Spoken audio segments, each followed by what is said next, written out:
Love intervention. Okay, here we go. Oh, yeah. So hopefully you can hear us. So if you can hear us, we're going to check that first. Note to self, always ask if people can hear you. Can you hear us? So if you can let us know in the chat, just put, hey, we hear you beautifully. And then we will keep going. We've got all kinds of questions, and we got more people queuing up. Yay! You can hear us now. Thank you. All right, so let's jump in. Welcome to Love Intervention, where we are here to, do an intervention in your love life and make sure that you don't hit rock bottom so that you can get the love you want. We're going to start off with a question. Let's start off. We got Suzanne. Suzanne says, I really liked him and he ghosted me. What do I do? Oh boy. Okay. So Suzanne goes, I met a guy online. We had a couple of dates and several great phone conversations. I really like him. We have a great connection, but he's disappeared on me. I feel devastated. Did I do something wrong? Why did he ghost me? All right. So we're going to jump right in here, Suzanne. Here's the deal. The reason why this guy disappeared has nothing to do with you. The fact that he ghosted you and has disappeared lets you know one thing and one thing only. This guy, regardless of the connection, is not your guy. So what we want you to do is think about why was that, where did that connection come from? Was it something you felt before? Was it a familiar feeling? And have you had it work out before in the past with anybody when you had that same feeling? Oh, exactly. So, when you met a guy and you got really excited like you did with this guy, what happens is it triggers that feeling of hope, that feeling of desire, that it's like, wow, I really want this to work out this time. And so what happens is you put on rose-colored glasses and you start seeing this guy in the best light. You start futurizing and seeing yourself walking down the aisle. And as soon as your mind is going to that place, whether you're walking down the aisle or whether it's just a relationship you see in your future, right? You've already stepped out of the present moment. You've already got out of paying attention to what's really going on with this person and starting to make things up, starting to fill in the blanks. So when we talk about making things up, this is just a normal thing that people do. And the smarter you are, the faster you make things up, because our big prefrontal cortex is the greatest computer in the world.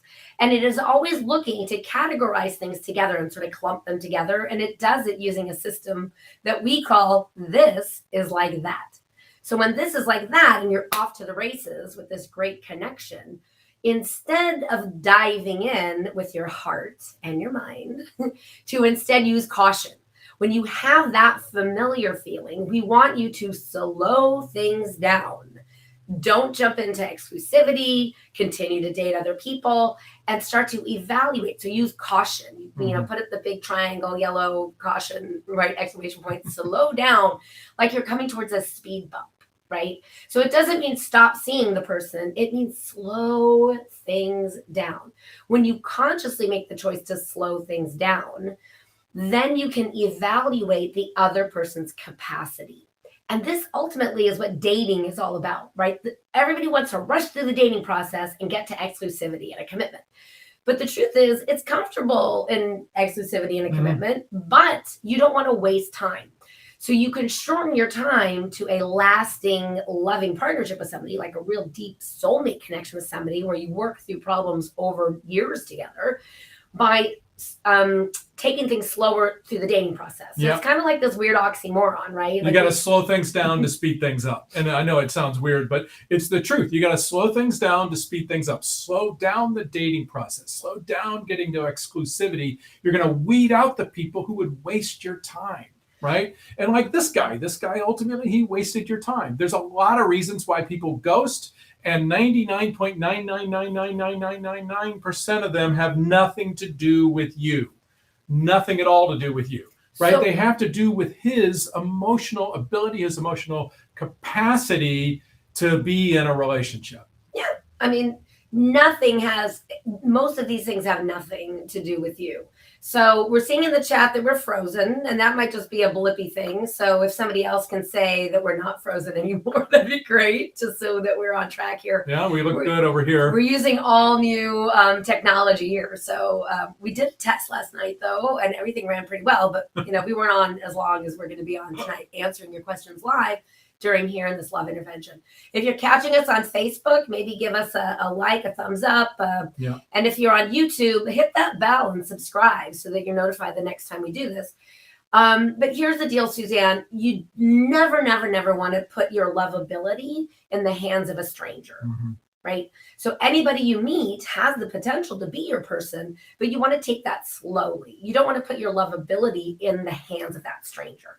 So what you want to do, like we were saying, is to slow things down to speed things up. And I'll show you how that works. Like we had a client a few years back, and she didn't do our dating strategies, right? And she called us like about 1.5 years, 2 years or so after the coaching program. And we'd stayed in touch with her, but she like literally reached out. She's like, okay, look, I didn't do it your way, and now I want to. And what she had done is she had wasted time because she kept diving into exclusivity the minute a guy would ask. So a guy who wants to scoop you off the market is a great guy to then discover more if he's really a long-term match for you or not.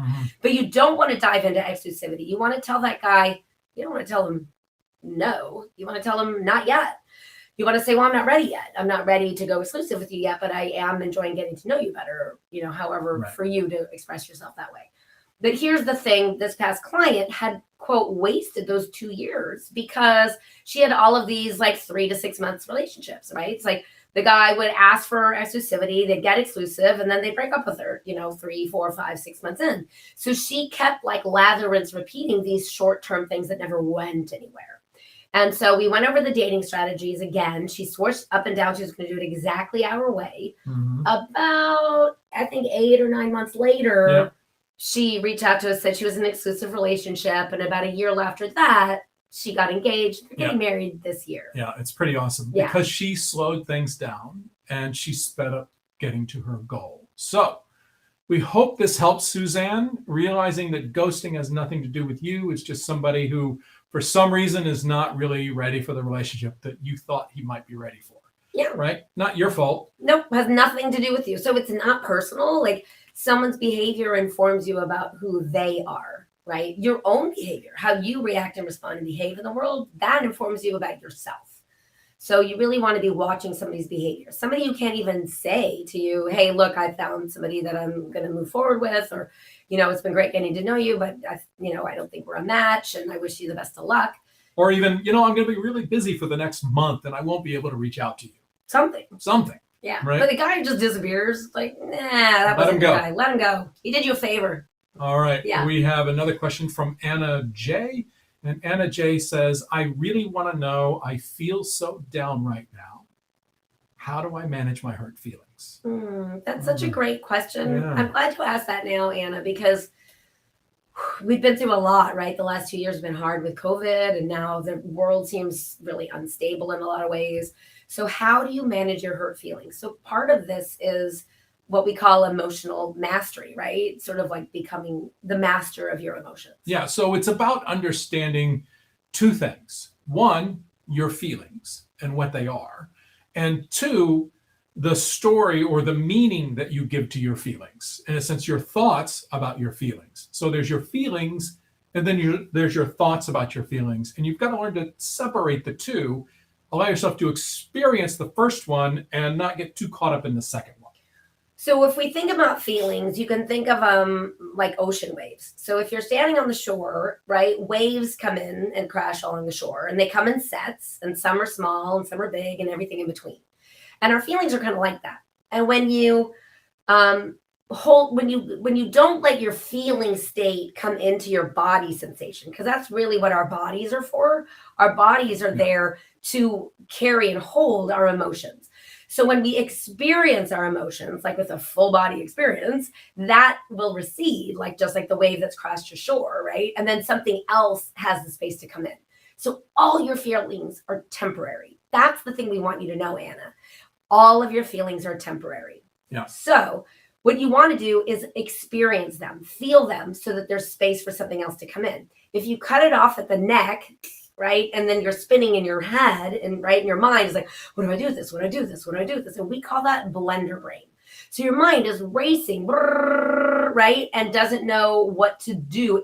This is not the right tool. Mhm. It would be like trying to cut your hair with a meat tenderizer mallet, right? Like Right. tenderizing meat, yep, excellent tool for that. Cutting your hair, no, you need scissors for that. So use the right tool. The right tool for your feelings is your body sensation.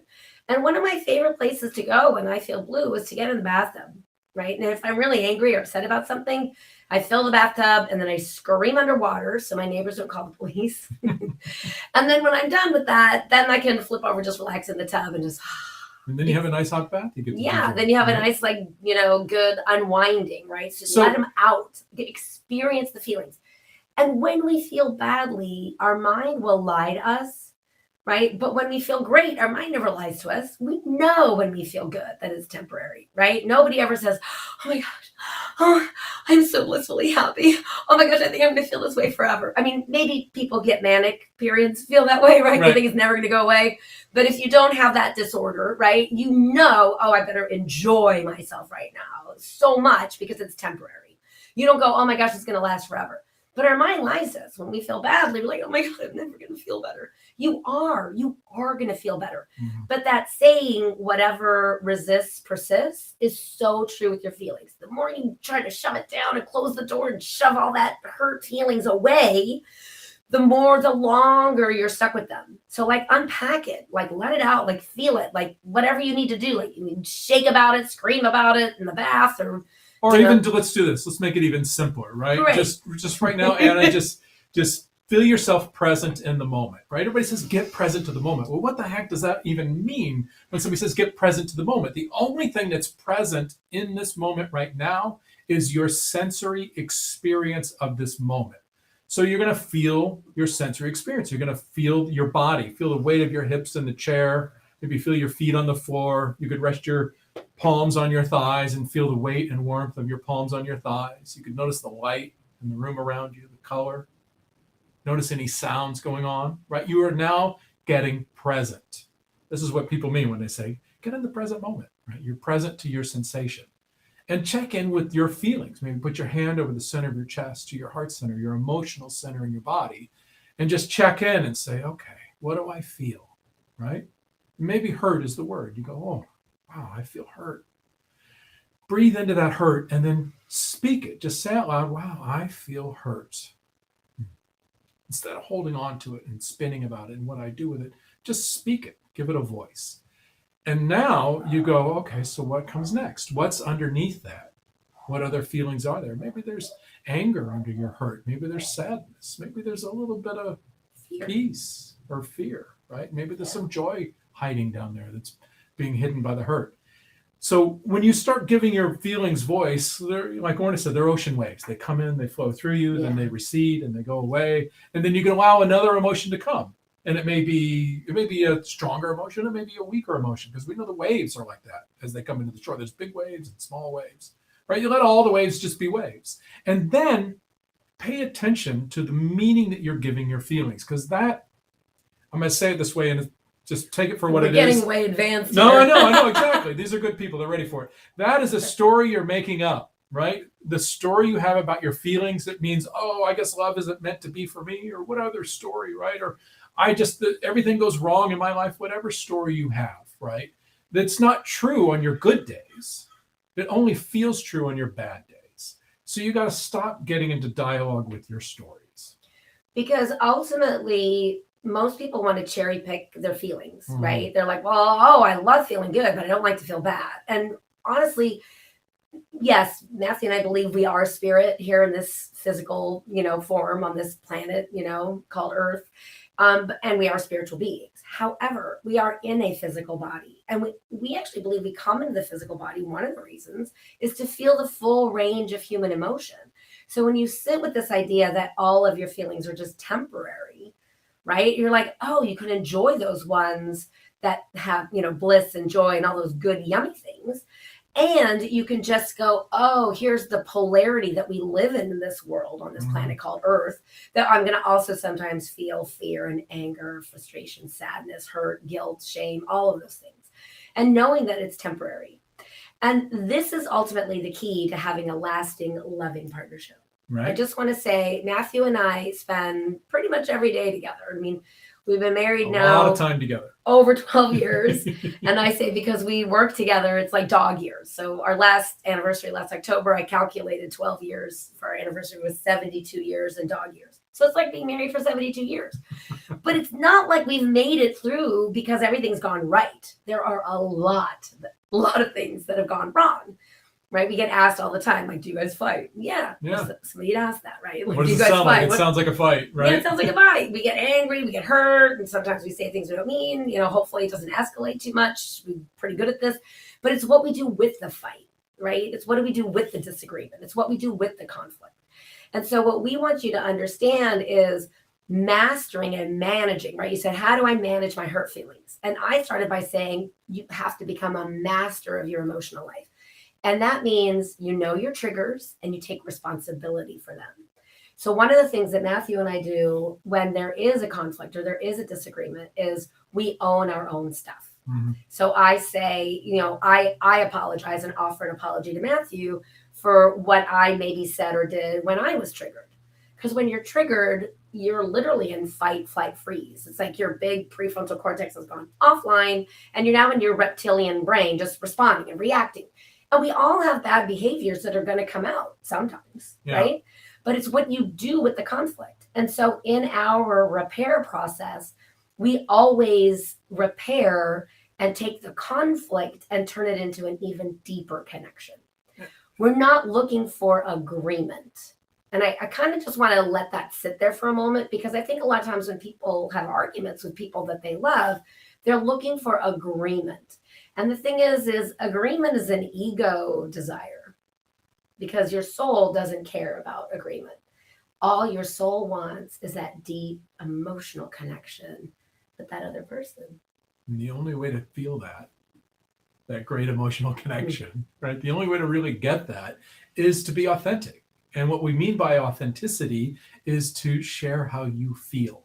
Not how you think or what your opinion is or what your judgment is or any of those things. That's not authenticity. Those are just thoughts, right? What is authentic is your emotional experience. And when you share your authentic truth, say, this is how I feel, this is who I am. And the other person says, oh, wow, I see you. This is how I feel, and this is who I am. Well, now you have connection, right? Now it's like you see each other. It always makes me think, and I don't know if this is real or not, but I once read in this book that there's a Aboriginal greeting, and it goes like this. When a friend comes up, the first person says, I see you. And the response is, it's good to be seen. Because that's all we really want when it comes to love, right? Well, yeah, we want passion and all those other great things. But really, in our intimate relationships, we want to see and be seen. Yeah. All right. You want to read Jenny P's question there? Okay, Jenny. Jenny says, I have past failed experiences. I just want to say, Jenny, every single person here, like, raise your hand if you've had past failed experiences. Right. And you say a lot of these exclamation points, and we feel your pain, truly. And secrets were a big issue back then. I don't know when back then was, but okay, secrets is an issue. Do you think past relationship secrets should always be kept hidden? What can you advise about as to when you can open your heart again? So here's the deal, Jenny. I'm going to let Matthew go first, actually. I was going to say something, but I'm going to let you go first. So you have the choice about what you want to share with somebody, what you don't want to share with someone. I mean, that's, there's nothing that you have to share or should share, right? If you have experiences and you're like, those are my experiences and I don't want them to be my experiences moving forward, you don't have to share them. And you want to do that from a place of power, not from a place of hiding. Or fear, right? And I think I don't normally tell you what to say, but I think this is a great example of what that therapist told you. Yeah. So, I mean, there's people from all over the place. I don't know who, we haven't even introduced ourselves yet. We were going to do that after the first Oh, question. yes. Oh, yeah. Note to self, introduce yourself. Yes. Hi, everybody. I'm Orna Walters. I'm Matthew Walters. And we are the co-founders of Creating Love on Purpose. And this is the launch of our love intervention. We're going to be answering your questions live, and we're going to be doing this regularly. So if you're just listening in, you might have a question bubbling up in the next week or two. We'll tell you when we're going to be back to do this again. Yeah. But if you don't know my personal story, there is a part of my brain that thinks it's weird that I'm known all around the globe as this woman who is with this guy and has this great loving partnership, because I grew up in a home with a ton of abuse, physical abuse and emotional abuse. And in my 20s, after I graduated from college, I was in a relationship with a guy that I thought was the guy. And on New Year's Eve of 1994, he beat me and he tried to kill me. And boy, that was the wake-up call of a lifetime. And when I get emails all the time from particularly women all around the globe that say, I'm so lucky. Oh, Orna, you're so lucky you have Matthew. And I do feel lucky that I have Matthew. But I don't feel lucky when you hear what I went through to get to Matthew, right? And I hope nobody out there has to go through what I went through to sort of have a wake-up call. But I understand why I picked that guy and why he was so charged for me. And that whole, my journey came into clear focus, but it took a long time. And there wasn't an Orna and Matthew or Creating Love on Purpose. So when I decided I really wanted a great love relationship, there wasn't anywhere I could go to get the help I was looking for. It was basically like, oh, lasting love is hard for everyone. And if you'd had trauma and abuse in your childhood, basically good luck. Like nobody really had anything that I could do about that. And I thought, well, that's not really fair, So I had parents that didn't have a lot of capacity to raise children in a healthy manner. And does that mean I don't get love? I really thought for a long time I wasn't going to get it. And I want you to know that your past experiences don't have to be a reflection at all of what your future looks like. So I had a therapist before that event, and then I hadn't seen her for some time. And then that event occurred, and then I went back to her. And I remember she said to me, you don't have to tell anyone about this event, about this boyfriend who beat me.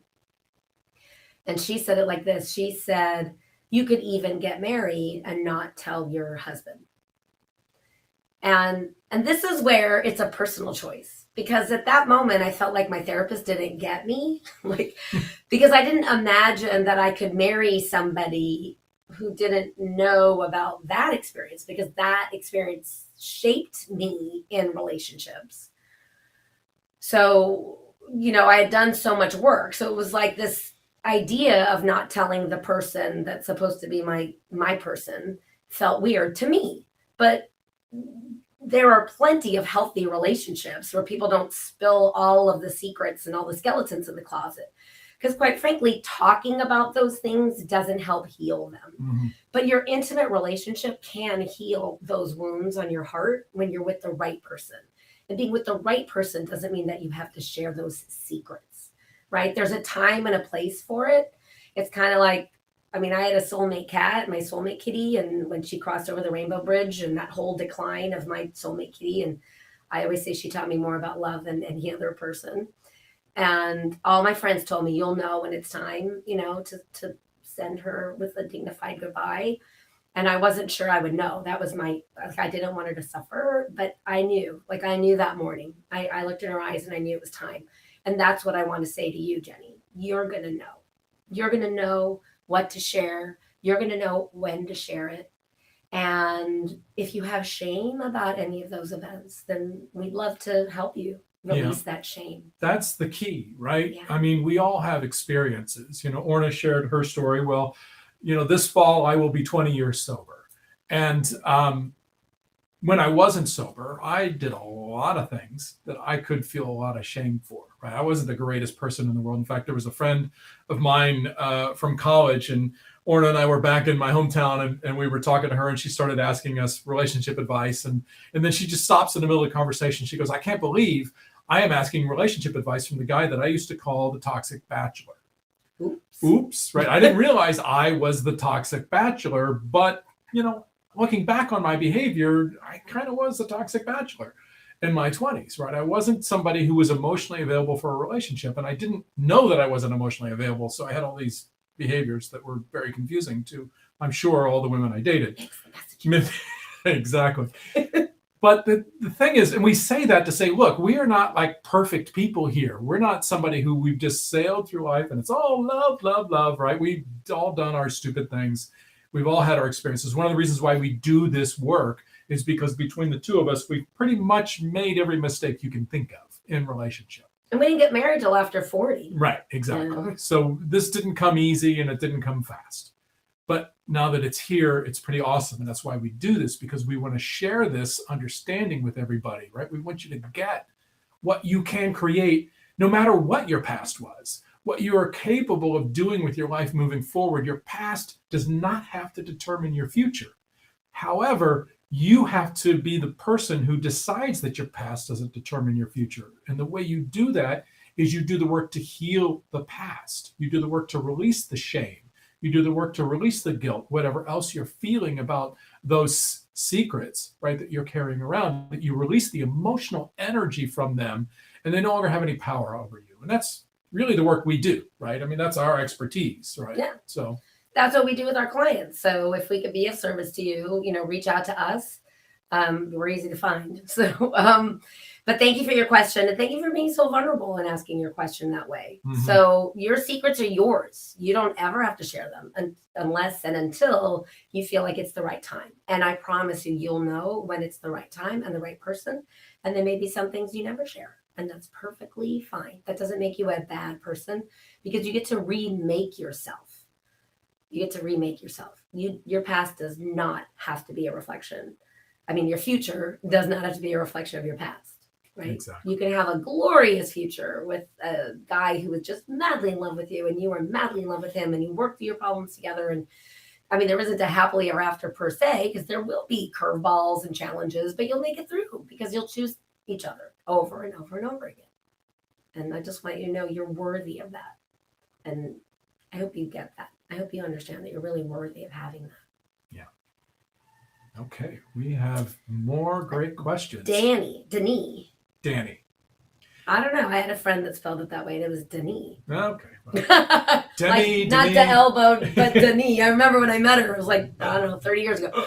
Okay, so she says, I'm in a relationship for a year now, and truly I am not happy. Ooh, ouch.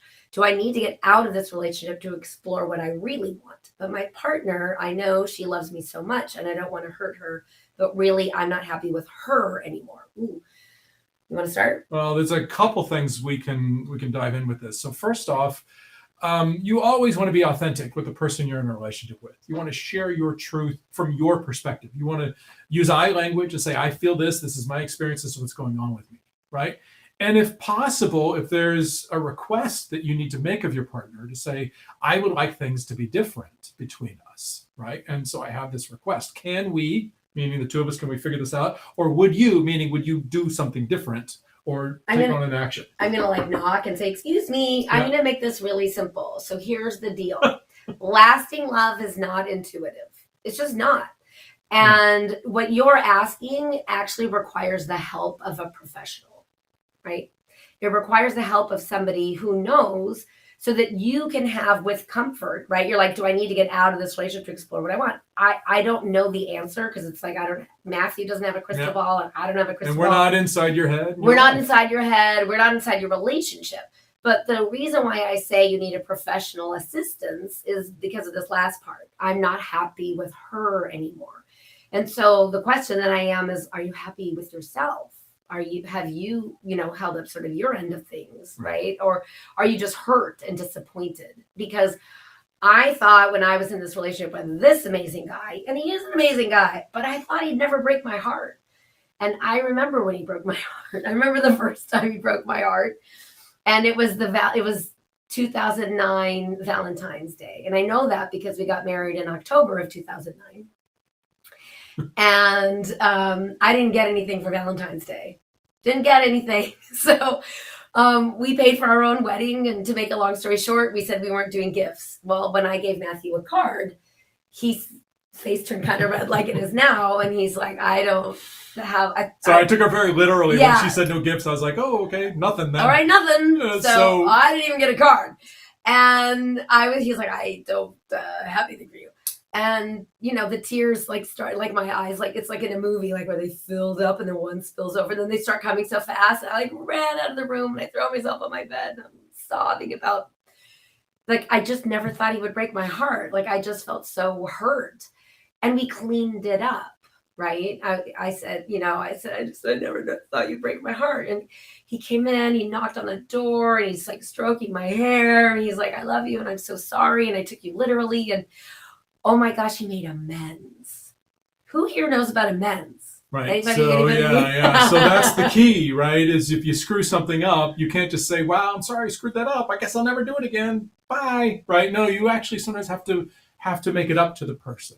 So we actually had 31 days of, at the time her maiden name was Benari. So we had 31 days of Orna Benari Appreciation Month. So every day for 31 days, she got a note, a letter, a card, something that was appreciating something about her. And it was something unique every day. I mean, it was, I wanted one Valentine's Day card, right? And this guy came at me, love gun, boom, boom, boom, love, so much love. Like I thought, oh my gosh, I had expanded my capacity to receive love to get to this guy. And suddenly now we're engaged and getting married. And oh my goodness, a month, 30, I was like, oh my, yes. When I got my period. Yes. When we'd had an argument. Yeah. Like they never stopped for 31 days consistently. And I was like, oh my gosh, it's like we broke the glass ceiling I didn't even know was there on my capacity to receive. So there's a lot that we can say about how you can take a conflict and turn it into a deeper connection. But the resistance people have to getting professional help is what I really wanted to dive into here, if you don't mind. Because getting professional help is the way you make a decision that you feel good about, not just in the moment, but that you look back on as a great decision. Because when you hire somebody who is a pro at what they do, they can assist you in deciding, is the relationship salvageable? Is it not salvageable? If it is salvageable, what are your terms? Mm-hmm. So we are all, every single human being, everybody hearing my voice right now, you are fighting for love on your terms. Have you ever sat down and figured out what your terms actually are? Probably not. Yeah. Do you know what your terms are? So a professional can help you decide what are your terms so that you know what you need versus what you want. Because what you need is not negotiable. But what you want, oh my gosh, you could wiggle that stuff every day of the week and twice on Sunday. Okay. So the answer is lasting love is not an accident. You don't magically meet this unicorn of a person who's perfect for you that you never have a conflict with. That is called a fantasy. And so what we want you to understand is you can't have lasting love where your connection goes deeper and deeper and deeper over time. And it's yummy and delicious.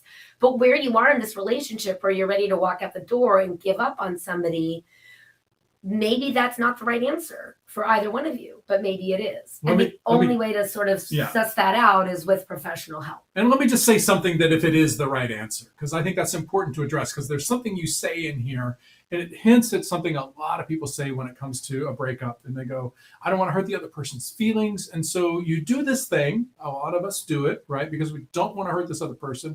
We offer the fig leaf of friendship, right? It's like, I love you, but I don't want to be with you anymore. This isn't working, but I'll still be your friend.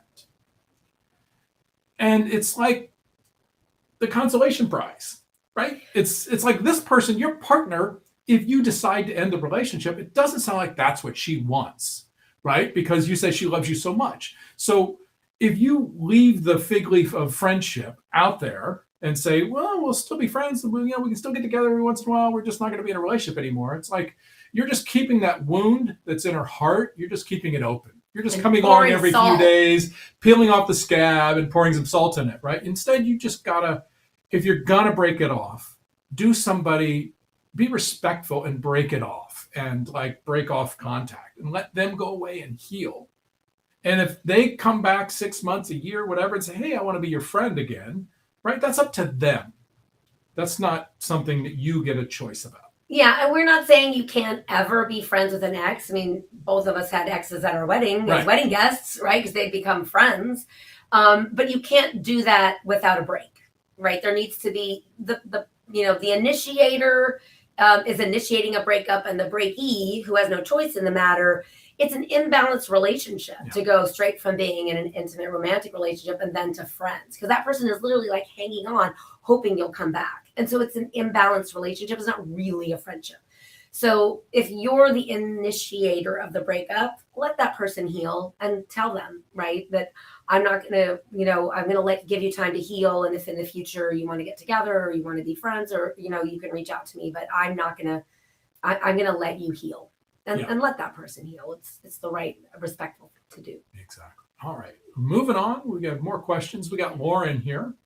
And Lauren says, every time I match with a guy on a dating app, they stop replying after the first couple of messages. I try to be engaging and the conversations start off well, so I'm not sure what I'm doing wrong. It's so frustrated when I can't even get to the stage of a first date. So here's the deal. A dating app is a tool to get dates. That's it. So if they're dropping off, that just means they weren't committed to searching through to get, to go on dates. Like there's a lot of, back before there was the internet, I knew a lot of guys I was friends with, and one of them had actually, opened the desk drawer to get a pen or something. And there were like literally a ton of phone numbers, like dozens of phone numbers written on all kinds of things, parts of napkins, parts of paper, business cards. And I was like, holy moly. And he's like, yeah, I like to collect the numbers. I was like, you what? So the reason why somebody's on a dating app has, they may be looking for a relationship, or they may just be killing time, or they may just be looking to not be bored, or who knows? Who knows? Again, that person's behavior has nothing to do with you. So we have a dear friend. She's a New York Times bestselling author. Her name's Shelley Campbell. And her first book is called The Wealthy Spirit. Right. And it's all about the mindset of abundance and wealth, right? It's about thinking about it. And she has this idea that she calls sending out ships. So way back in the day, right, the merchant would build several ships and send them off to far off lands to see what treasure they could find. He'd, stick a bunch of his goods on there and send them off to be traded for other goods. Now, he wouldn't just build one ship, right? Because he'd have a fleet. He'd have a fleet of ships. Because if he just built one ship and that ship went down in a storm or pirates or any other number of things that happened, right, then he lost everything because he just put it all on one ship, right? So you got to have a bunch of ships, and you just got to send out ships.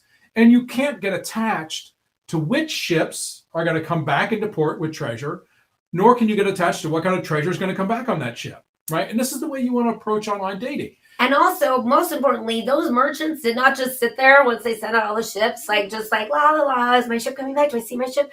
A telescope looking on the horizon? No, they stayed busy and built relationships, because, every business is built on relationships. So they got to know people in the town. So they, building their relationships and doing other things, maybe whatever. Collecting more goods to build another ship. Exactly.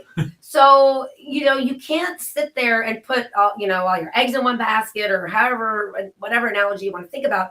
Send out a ton of ships when you're online. When you're online dating, you're on an app, you're on an online dating site, just send out a lot of ships. I mean, back in the Western days, a single lady would drop her hanky, and she'd wait to see which gentleman, right, which cowboy would stop to pick it up, because that meant he was interested in her, right? But she didn't drop her hanky in front of one guy. She did it when there were a bunch of guys out on the street. Like, oh, I just dropped my hanky. Oh, poor me. I can't bend down to pick it up. This corset's too tight. I can't even bend over if I wanted to.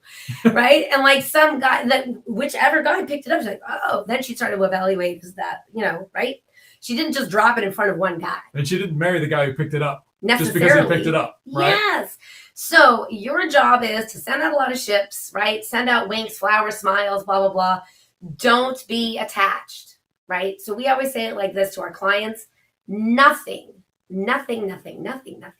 nothing is real until you've met in person. So have zero hope, zero expectation, zero anything.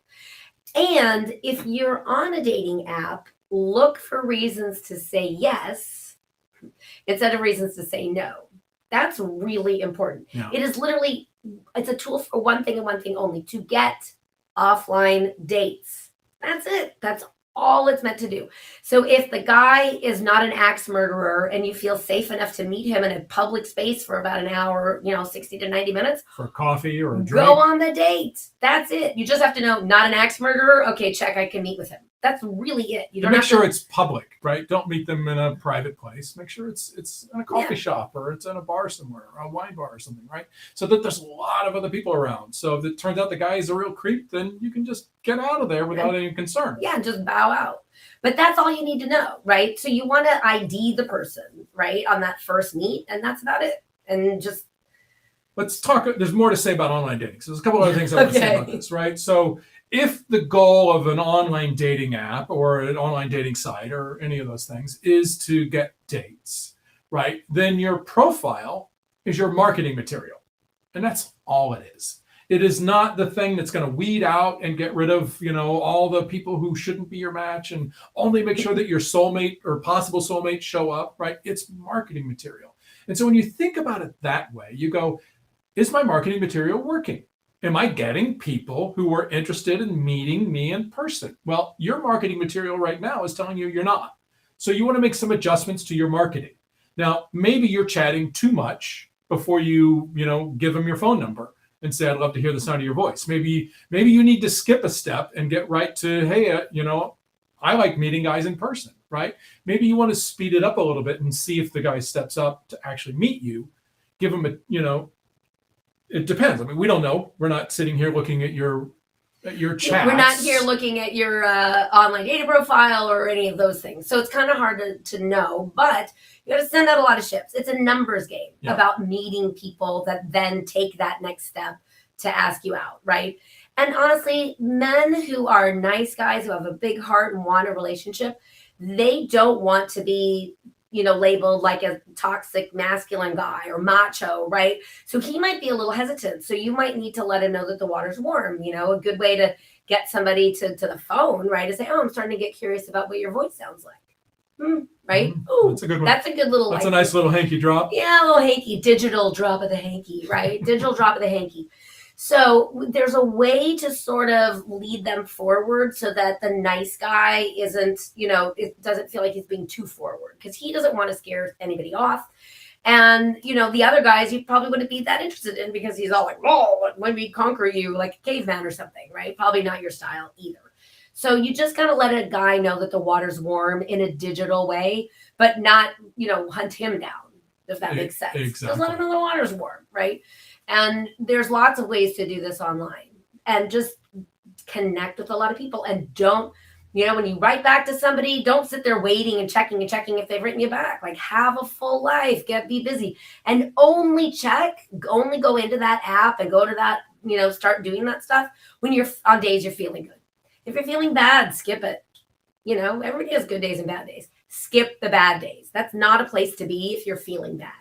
So on the days you're feeling good, that's the time to spend some time swiping, texting, writing messages, and going through profiles and that kind of thing. And maybe, if you really want to get on there, put yourself in a good mood, right? Listen to some great music, change your mindset, get into a happy state, whatever you need to do to feel better. Burn some incense, whatever. right? Whatever does Light it a for candle, you. have a glass of wine, whatever it is, it's going to get you to that place so like you feel good, and then get on the app and then go from there. So I think this is a great time to say, look, if you're watching this on Facebook, please press like and let us know that you're liking this video, or share it with your friends who may, need some of the help or some advice that we're sharing here. Yeah, I mean, you can even go to the comments section right there on Facebook if you're watching this there on our page, and tag a friend maybe that needs a little healing of their heart, right? And you can say, oh, I think this might help you, right? Tag them. Exactly. So you feel comfortable doing that, but like it, share it, spread the word. If you're watching us on YouTube, hit the little bell. That's the subscribe button, and that means you'll be notified the next time we're going to go live. And But really, we are going to be doing this for a while. We want to be answering your dating, mating, and relating questions right here live. If you or someone you know needs a love intervention, we're going to let you know the date when we're going to wrap this up. But we'd like to just make one last call for any more questions. Yeah, we got time for a last question here. Somebody wants to throw it in. Yeah.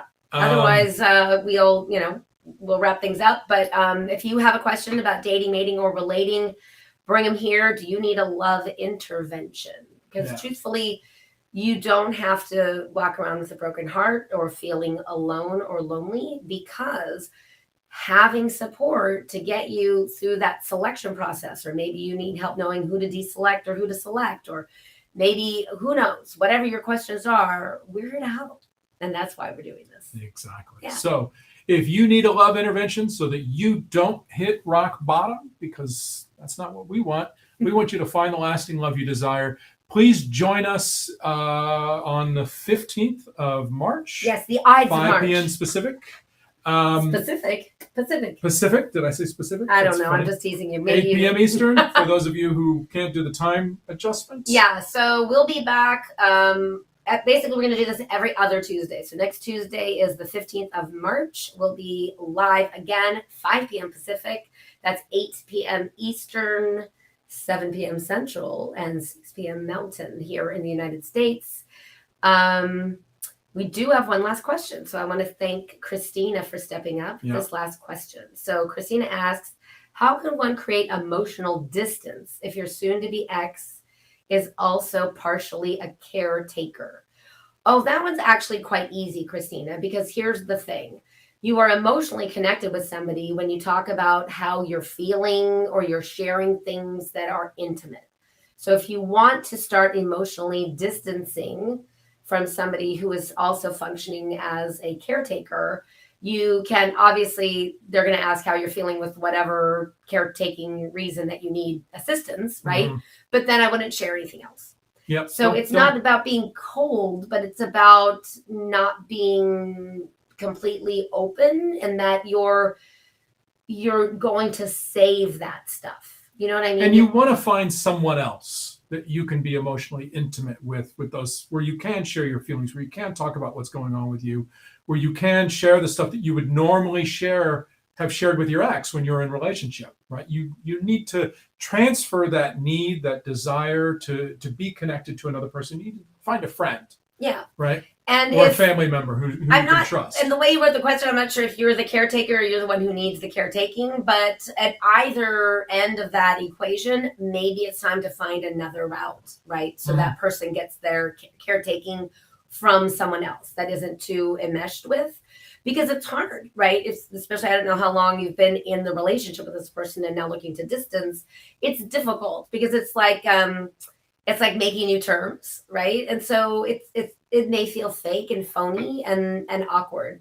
And so maybe it's time to find other means, right, for that caretaking job to another person, that enmeshment isn't there, so that the distance can be created to fully make that person a true ex, right? Yeah. There's nothing wrong with being in contact with an ex.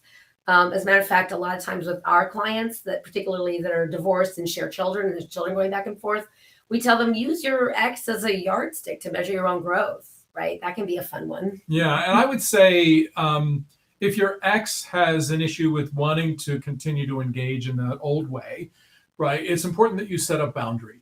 And you set a boundary that just says, look, this relationship is no longer that relationship. You can be kind about it. You don't have to be harsh about it. You don't have to push them away, right? But you need to set a boundary about what your communication is. And I think also you need to emotionally disconnect from that person. Yeah. And again, if you need some support in disconnecting so that you don't feel tied to that person emotionally anymore, that's something that we do all the time with our clients. So you can always reach out to us. But thank you for your questions today. Thank you for joining us for our first love intervention. Again, if you're watching us on YouTube, please hit the little bell that's below, and just subscribe so that you're notified the next time we're going to do this, and any other videos that we pop up in here in our YouTube channel. Also, if you're on Facebook, give us a thumbs up, a like, or a heart, some reaction, and we'd love to see that. Make a comment. Yeah. You can tag a friend. You can share it to your page. And we want to let you know we will be back in 2 weeks on March the 15th, same time, same day of the week, Tuesday, March 15th, 5 p.m. Pacific time, 8 p.m. Eastern. And we thank you so much for your vulnerable questions. We know that sometimes the whole dating and mating and love and all that stuff can be really muddy. And we're here to bring some clarity and support and help you because love doesn't have to be hard. That's right. Thanks for joining us, and come back in 2 weeks for yet another love intervention.